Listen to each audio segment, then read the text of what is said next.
আমার পরিচয়। আমার নাম মুজিবুর রহমান। আমার বাবার নাম দেবাশিস বসু, মা কল্পনা বসু। আমার আব্বা রবিউল শেখ, আম্মা রেজেলা বিবি।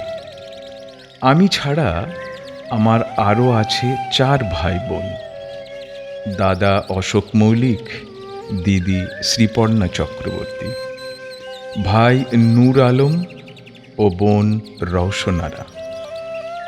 আমার গ্রামের ধনঞ্জয় ঘোষকে আমি জেঠু বলি, কারণ আমার আব্বা তাঁর থেকে 8 বছরের ছোট। মুর্শিদাবাদের প্রত্যন্ত গ্রাম শক্তিপুরে আমার জন্ম। রাজ্য সড়ক গ্রামটিকে চিরে 2 ভাগ করে দিয়েছে। পশ্চিম ভাগে থাকি আমরা, পূর্ব ভাগে ওরা। ছোটবেলা থেকেই ফজর ওয়াক্তের আজান শুনে পরীক্ষার পড়া মুখস্থ করতে উঠতাম। আব্বা মসজিদে যেতেন। মসজিদে নামাজ শুরু হলে নাম সংকীর্তন শুরু হতো পূর্ব দিকে। সন্ধ্যায় আবার যুগলবন্দি। মাগরিবের আজান আর মাহান্ত বাড়ির সন্ধ্যারতি। আমাদের এখনো এক মাঠেই চাষ। বাজার, হাসপাতাল, স্কুল একটাই। আজও আমাদের জমির আলে বসে 2 চাষি হরেন মণ্ডল ও কুমরুদ্দিন মণ্ডল বিড়ি ধরায়, ঘর গেরস্তালির গল্প করে। একবার ঘটল একটা বড় ঘটনা। টাকার অভাবে হরেন মণ্ডলের ছেলে মানুষ ইঞ্জিনিয়ারিং কলেজে ভর্তি হতে পারছিল না। শোনামাত্র কুমরুদ্দিন মণ্ডল 2 কাঠা জমি বিক্রি করে 50,000 টাকা মানুষের হাতে গুঁজে দিয়ে বলেছিল, তোর বাপ না হয় একটু অসুবিধায় পড়েছে, কিন্তু তোর চাচা তো এখনো বেঁচে আছে রে বেটা।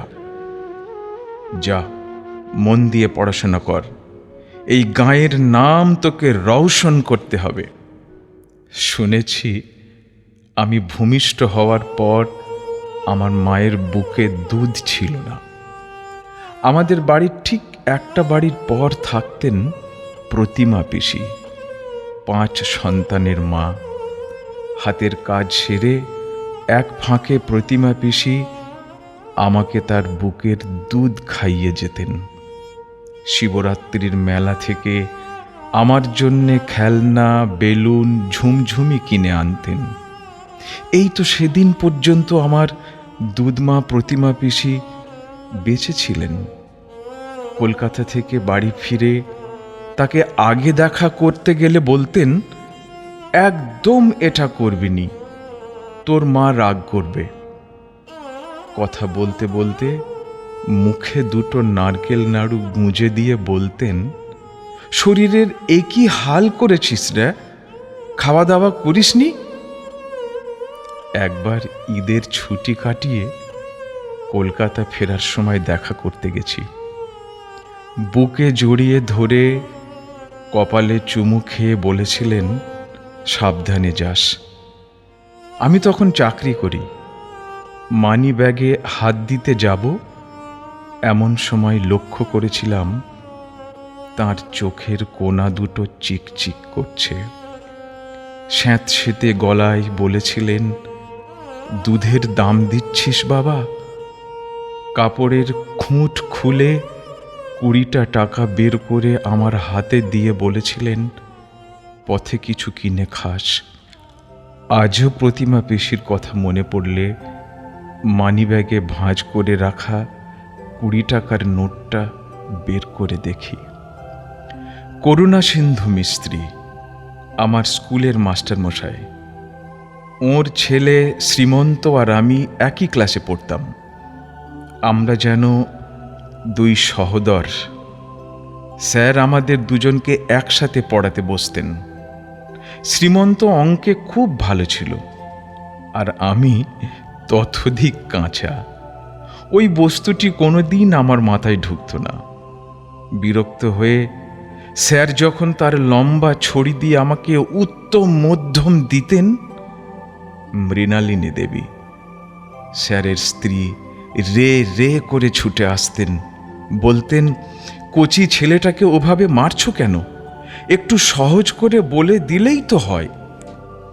একবার শ্রীমন্তর সাথে আমার খুনসুটি হয়েছিল। দুদিন পড়তে যায়নি ও বাড়িতে। তৃতীয় দিন সকালে মৃণালিনী দেবী আমাদের দাওয়ায় এসে হাজির। আমার কানটা চেপে ধরে বলেছিলেন, দু ভাইয়ে মারামারি হয় না? এক হাতে আমার বইয়ের ব্যাগ, অন্য হাতে আমাকে ধরে হিড় হিড় করে টানতে টানতে নিয়ে গিয়েছিলেন।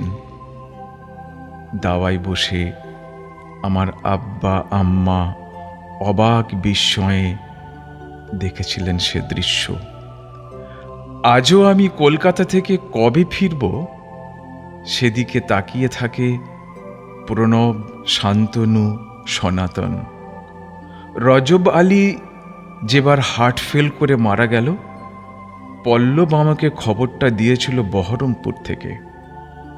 আমি অনুভব করেছিলাম ওর মনের হা হুতাশ। এত কম বয়সে শক্তিপুর ইউথ ফোরামের একজনকে হারিয়ে আমাদের সবার বন্ধু নয়, ভাতৃশোক হয়েছিল।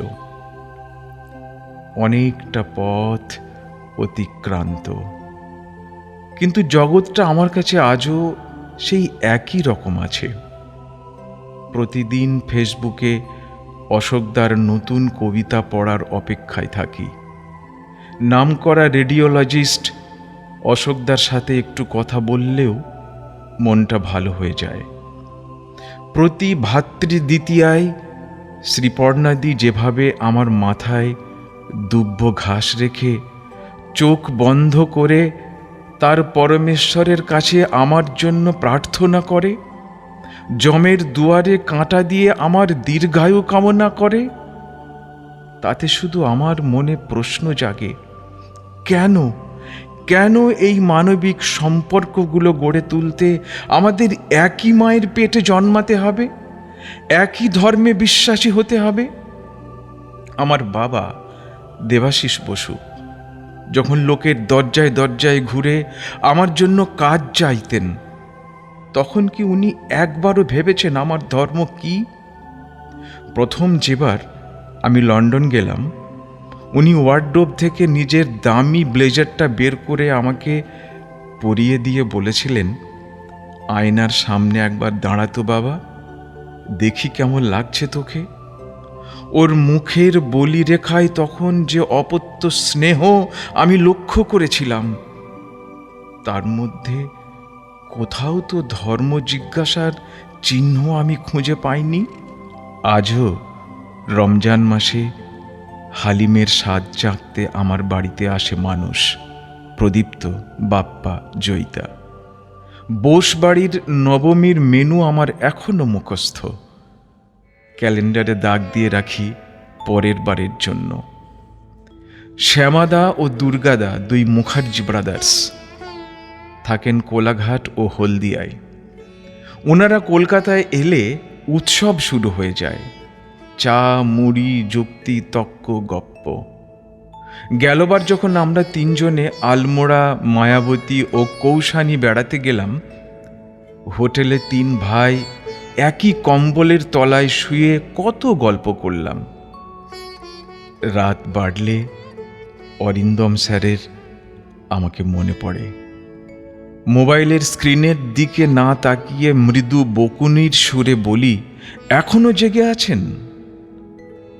অবসরপ্রাপ্ত অধ্যাপক অরিন্দম স্যার অসহায়ের মতো বলেন, দেশের যা হালচাল, দু চোখের পাতা এক করতে পারছি না রে ভাই। আর কটা দিনই বা বাঁচব? দেশের এই অবস্থায় তোমাদের ছেড়ে যাব ভাবতেই পারছি না। খুব গোলমেলে অবস্থা। শুধু ভাবি, এত ঘৃণা আমরা চেপে রেখেছিলাম। আমি বুঝতে পারি 70 পেরোনো অকৃতদার মানুষটি তার অশক্ত হাতের মুষ্টি দিয়ে টেবিলে কিল মারছেন। কিছুক্ষণ পর শিশুর মতো কাঁদতে কাঁদতে ক্লান্ত হয়ে ঘুমিয়ে পড়বেন। এদিকে আমার স্ত্রীর গলায় ধানি লঙ্কার ঝাঁঝ। আলোটা নিভিয়ে দেবে প্লিজ? কিন্তু আমার তো উপায় নেই। আমাকে এখন ফোন করতে হবে অসিতদাকে। ওর বাংলার মুখ মাসান্তিকের জন্য আমার সদ্য শেষ করা প্রবন্ধটি পড়ে শোনাতে হবে। তিনি আবদার করেছিলেন বর্তমানে বহুত্বের সংকট নিয়ে আমাকে লিখতে হবে।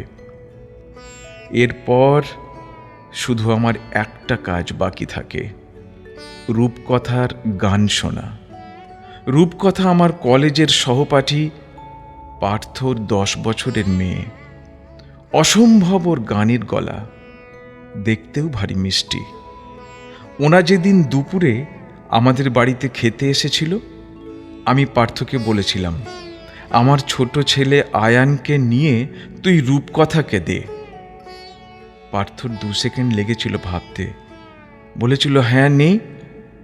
কিন্তু শিউলি, পার্থর সহধর্মিণী, ও বলেছিল এভাবে আদলা বদলি করে কি লাভ?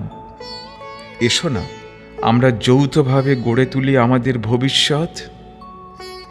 আমি আর কোনো কথা বলতে পারিনি, শুধু অবাক হয়ে বন্ধু পত্নীটিকে দেখেছিলাম। ওর মুখে তখন ভারত মাতার মাতৃদেবী রূপ, যেন প্রকাশ করছিল ভারতের সত্য সংকল্প, একতা, ঐক্য, সংহতি। ওর অব্যক্ত ভাষা আমার কাছে মনে হচ্ছিল যেন বরা ভয়। ভয় নেই, বিশ্বাস হারিও না, এ পুণ্যভূমি তোমারও। আমি দেখতে পাচ্ছিলাম শিউলি আমার দিকে এগিয়ে আসছে, তার দুহাতে মশাল। এক এক করে অন্ধকার ভেদ করে মশাল হাতে এগিয়ে আসছেন অরিন্দম স্যার, অশোকদা, অসিতদা, আমার বাবা, সবার হাতে মশাল। তাদের চোখ ঠিকরে বেরোচ্ছে আগুন। শিউলি তার হাতে থাকা অতিরিক্ত মশালটা আমার হাতে গুঁজে দিল। আমি মশালটা নিয়ে মিশে গেলাম তাদের সাথে। আমাদের সম্মিলিত হাত উপরে উঠে গেল। মশালের দাউ দাউ আগুনের আস্ফালন যেন আমি শুনতে পাচ্ছি, তীব্র আস্ফালন। দূর হলো আমার ভয় সংশয়, দৃঢ় হলো বিশ্বাস।